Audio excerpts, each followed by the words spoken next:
Magandang araw mga kaibigan. Good news po ang pag-usapan natin ngayon. Aksyon na. Aarangkada na ang Blue Ribbon Committee ni Senator Rodante Marcoleta.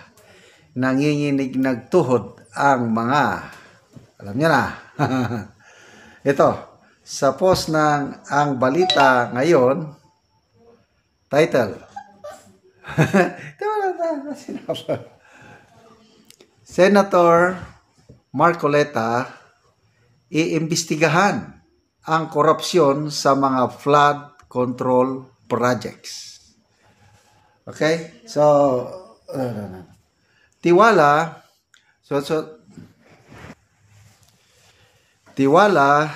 si Senate President Pro Tempore Jingo Estrada na handang pamunuan ni Senator Rodante Marcoleta ang moto proprio na imbestigasyon ng Senate Blue Ribbon Committee sa mga palpak at posibleng korupsyon sa mga proyekto ng flood control sa bansa.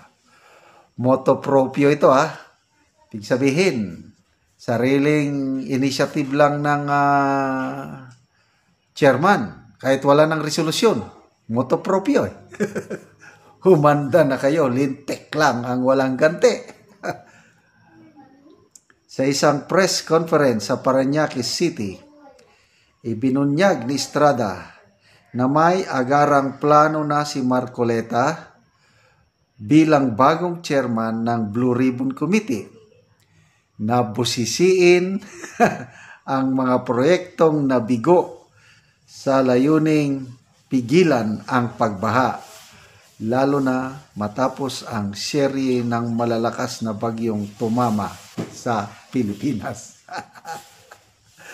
Ito, pahayag ni Senator Jinggoy. Naniniwala ako at narinig kong may balak si Senator Marcoleta na mag-imbestiga ng moto proprio. Hindi na kailangan ng resolusyon. Grabe. Na-imagine ko ng itsura ng mga politician contractors.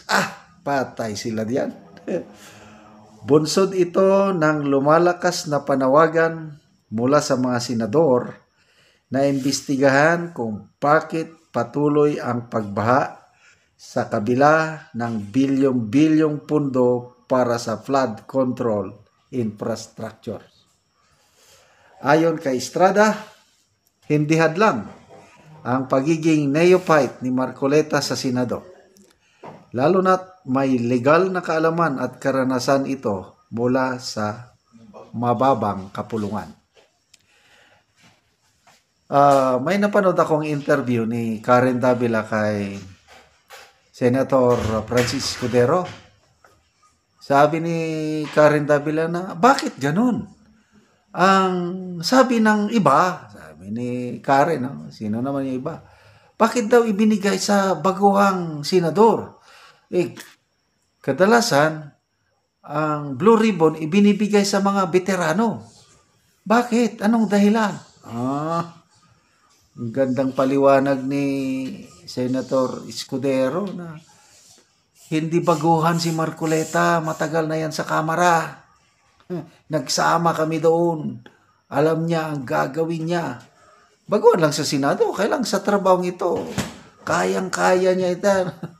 Minamalit nila si Senator Marcoleta takot sila. Dahil may papupuntahan sila. Pag si Senator Marcoleta mag-imbestiga, hindi mo kayang napaka-exciting. Ito na ang tunay na bloodbath pag nag-imbestiga itong Blue Ribbon. Okay. Bakit hindi? Laging may unang beses abogado siya. Ito ang payag ni Senator Jinggoy. Abogado siya at kung aalisin mo ang pagiging oposisyon niya, sa tingin ko highly qualified siya. Si Senator Marcoleta ay patas, sabi ni Jinggoy. Mas lalong maganda, marami siyang alam. Kaugnay rin ng investigasyon ang ilang hindi patas na kasunduan ng mga pampublikong water utilities. Ito na, yung kinabilyar. Sa mga primadong concessionaire gaya ng Prime Water, Manila Water at Metro Pacific Water.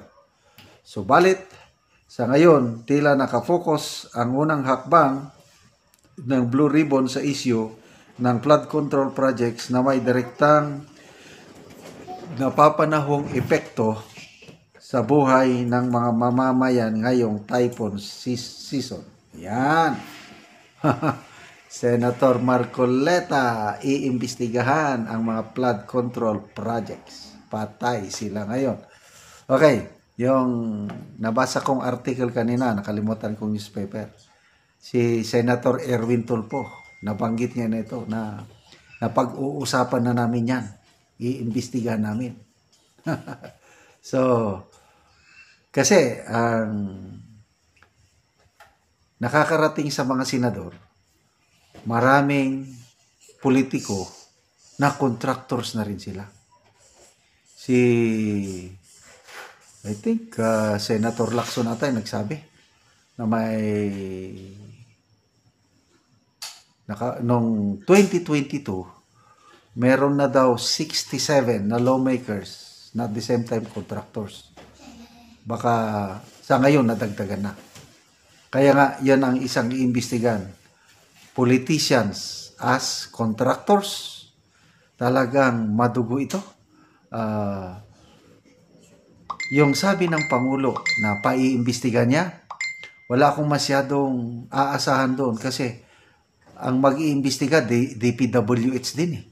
So, lilinisin lang nila ang sarili nila.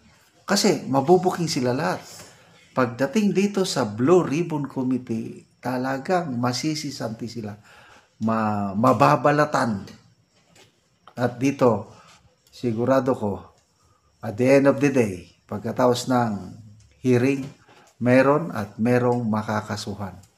So, and now, the end is near, and so they face the final curtain.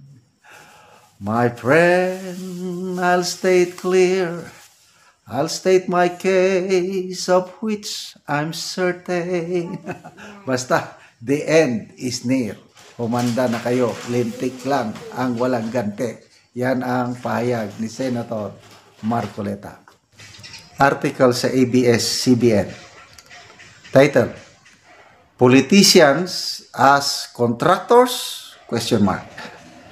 Senate to prove alleged flood control budget misuse. So, basahin ko The Senate will launch an inquiry into the alleged misuse of flood control budget. Senator Erwin Tulfo announced Thursday, merely days after President Ferdinand Marcos Jr. in his SONA shamed public officials supposedly pocketing the funds. Ito yung mahiya naman kayo tapos pumalakpak yung mga pinaringgan.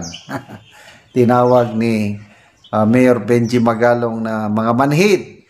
Tinawag ni Senator Lacson na mga hipokritong nakakahiya. Yung mga ibang pumalakpak, hindi naman lahat.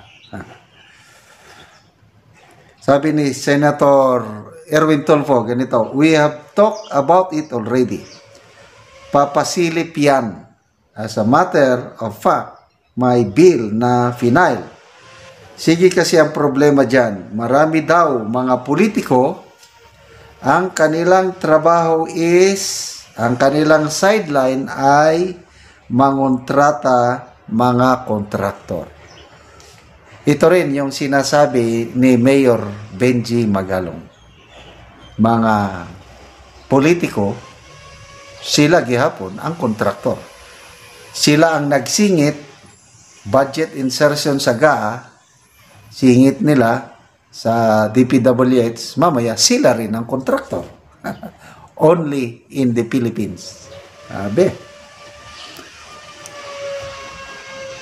Senator Erwin Tulfo noted that Senate President Francis Escudero has proposed a bill barring or banning government officials, lawmakers, and their families up to the fourth degree of consanguinity and affinity from securing government procurement contracts. Magandang bill ito, but I'm not sure kung doon sa Kamara makakapasa. Sa Senado, dahil ako mataas ang respeto ko sa Senado, madaling makapasa Senado yung ganitong bill. But sa Kamara, mga kongresista, alanganin ako. Bakit alanganin? Yung mga maapektuhan dyan. Marcos, in his recent SONA, ordered the Department of Public Works and Highways to submit a list of flood control projects that were started or completed in the last 3 years. Sa isang interview o pahayag, sinabi ni Secretary Bunuan ng DPWH, maabot na 9,000 plus ang completed flood control projects itong 3 taon na panunungkulan ng Marcos administration. 9,000. Last year na SONA, di ba? 5,500 flood control projects. So ngayon, nadagdagan ng 4,000, kaya 9,800, something like that. At ang ongoing, sobra 5,000. So ang dami. 14,000 o 15,000 flood control projects for 3 years. Ang baha, palala ng palala. What's happening? Yan na po, kaya nagalit ng Pangulo. Napilitan na siyang mag-inspect at nakita niya, niloloko lang siya ng mga, yung report ng mga, of course, DPWH. Kaya lang, in fairness sa DPWH, sabi ni Secretary Bunuan, ang problema sa kanila, yung sinisingit na mga project ng mga mambabata sa GAA. Yun ang problema. Okay, so itong listahan daw ng mga flood control projects na ito will be disclosed to the public. Yung 9,000 plus na natapos na, hihintayin natin na maipublish para makita natin, baka sa inyong lugar, nakalista, yun pala, napunduhan ang flood control sa inyong lugar na wala namang na isa katuparan na mga flood control projects. So, maganda kung isa sa publiko ang listahan ng mga baka mamaya matulad sa PDEA ba? Ano yung pronouncement ni Yosek Castro? 4,000 plus barangays drug-free clear. Tinanong, saan yan, Yosek? Wala. Hindi niya masagot. So, baka itong 9,000 plus na sinasabi ng DPWH, baka wala silang maipakitang complete list. Tignan natin. Okay. Si Senator Lacson, sinasabi niya dito, for the last 15 years, umaabot na ng halos 2 trillion ang nagastos sa flood control projects. Mula pa daw panahon ng Pinoy administration, Pinoy, sumunod Duterte, Marcos, halos tubiksak 1.97 trillion, 1.9 trillion. So halos ko na. So, pataas ng pataas ang budget na nailalaan sa flood control projects. Ang baha, pataas din ng pataas. Palubog tayo ng palubog. Ito ang sinasabi niya. At that time, bumabaha tayo, pataas ng pataas ang tubig ng bata, pataas ng pataas din ang budget. Isn't it absurd? Isn't it absurd na directly proportional ang rise ng flood waters sa increase ng budget ng flood control? Parang it doesn't make sense. Parang complete paradox. Nagulat kami, sabi ni Lacson, dahil pinag-aralan nila ito. 1.907 trillion for the last 15 years, almost 2 trillion, sinisilip na namin, may nakita na kami. Kaya, pasalamat tayo kay Senator Lacson. Ang isang specific na binulgar niya sa Oriental Mindoro, isang maliit na barangay, 1.9 billion pesos ang pundo ng kanilang flood control project. Isang maliit na bayan sa Oriental Mindoro, 10 billion ang kanilang flood control project. Ito iimbestiga nila, mabubulgar sila at sana matigil na itong ganitong kalukuhan ginagawa sa ating pambansang budget o mga taxpayers money natin kasi kawawa ang taong bayan.